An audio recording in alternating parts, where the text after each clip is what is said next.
Terima kasih Anda masih bersama kami. Bagi Anda yang baru saja bergabung, kami hadirkan kembali 3 berita utama hari ini. Diduga memeras pelaku pemerkosaan dengan meminta uang puluhan juta rupiah. 7 anggota LSM Barisan Patriot Peduli Indonesia ditangkap kepolisian Resor Brebes.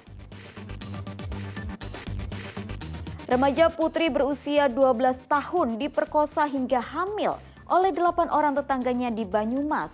4 di antara pelaku adalah pria lanjut usia.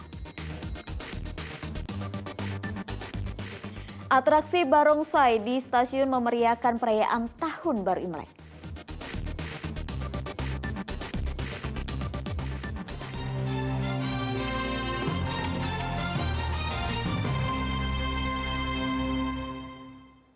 Seorang perempuan ditemukan tewas terbakar di rumahnya di Desa Cindaga, Kabupaten Banyumas. Polisi masih menyelidiki penyebab korban tewas karena setengah jasad korban sudah menjadi abu. Perempuan bernama Turnainah berusia 55 tahun ditemukan hangus di kamar rumahnya di Desa Cindaga, Kabupaten Banyumas. Kondisi jenazah sulit dikenali karena sebagian tubuhnya sudah menjadi abu. Warga tidak menduga korban tewas mengenaskan. Ia selama ini tinggal sendiri karena suami korban sedang merantau keluar Pulau Jawa dan 3 anaknya sudah menikah. Apalagi tidak satupun warga sekitar yang mengetahui saat api membakar tubuh korban. Korban pertama kali temukan asisten rumah tangga saat hendak mengambil pakaian di dalam rumah. Nggak ada yang tahu. Nah, kalau selama ini tinggal sama siapa? Kalau tinggalnya sendiri. Oh, sendiri. Sendirian. Cuma ada yang bantu-bantu nyuci apa gitu. Itu beliau sudah tua atau umuran berapa? Kurang sekitar 55 lah. Oh, iya. Tim Inafis Polresta Banyumas dan tim medis memeriksa jenazah untuk memastikan penyebab kematian. Mardianto melaporkan dari Kabupaten Banyumas.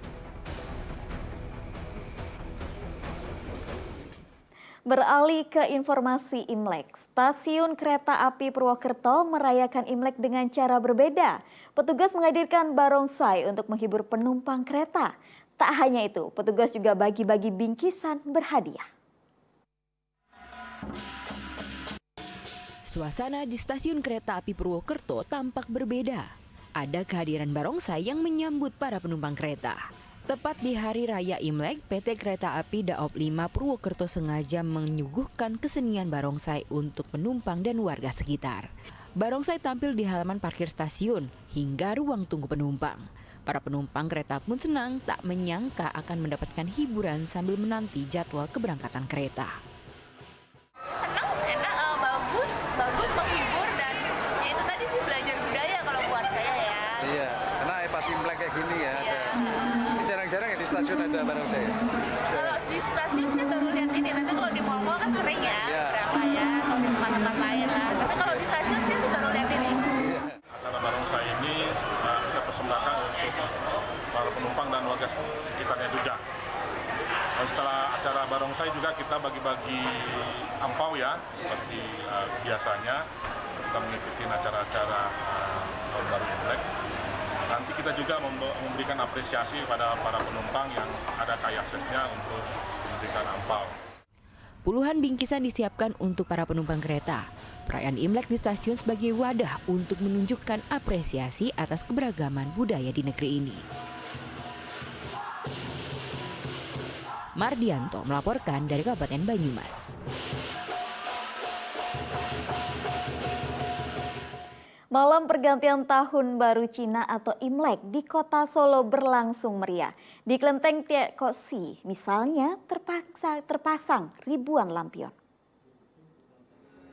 Ibadah mandi Buddha mewarnai malam pergantian Tahun Baru Cina di kelenteng tertua di kota Solo pada Sabtu malam.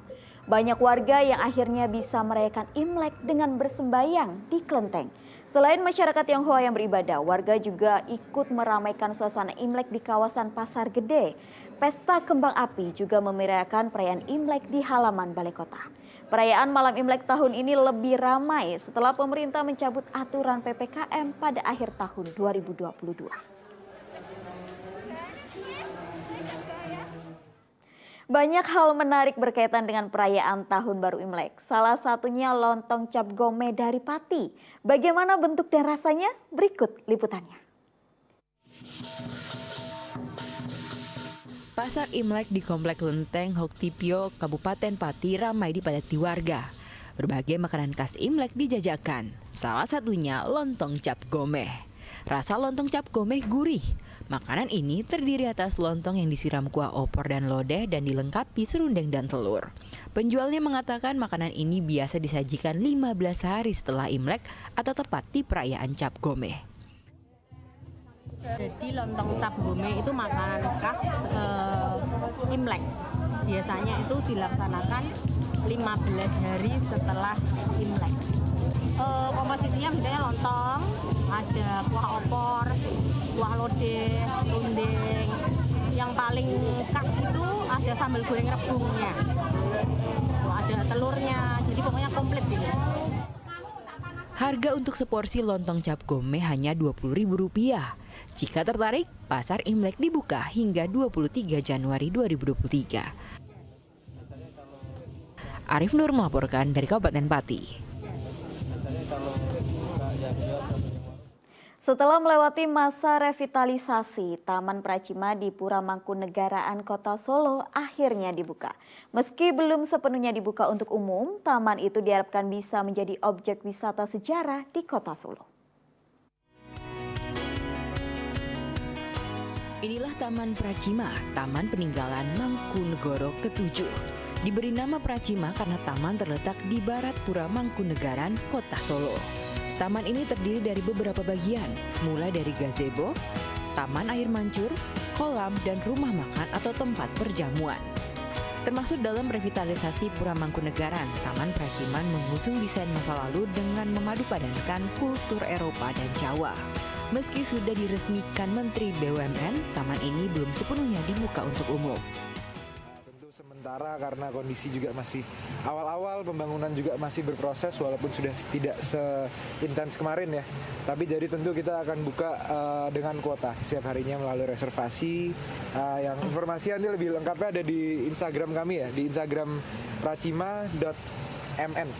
Ya, pracima.mn. Jadi di situ kami akan berikan update-update-nya, perkembangan-perkembangannya bagaimana berikutnya, tapi sementara kita akan buka bertahap sampai bulan Maret. Nanti bulan Maret kita akan grand opening. Rencana pembangunan selesai pada Maret mendatang. Nantinya pengunjung bisa bersantai sambil menikmati kuliner khas Mangkunegaran. Kehadiran Taman Praciman diharapkan menjadi jembatan kuat antara kebudayaan dan masyarakat. Heri Prasetyo melaporkan dari Kota Solo. Informasi tadi mengakhiri jumpa kita hari ini. Atas nama rekan yang bertugas, saya Tabita Putri mengucapkan terima kasih atas kebersamaan Anda. Selamat beraktivitas dan sampai jumpa.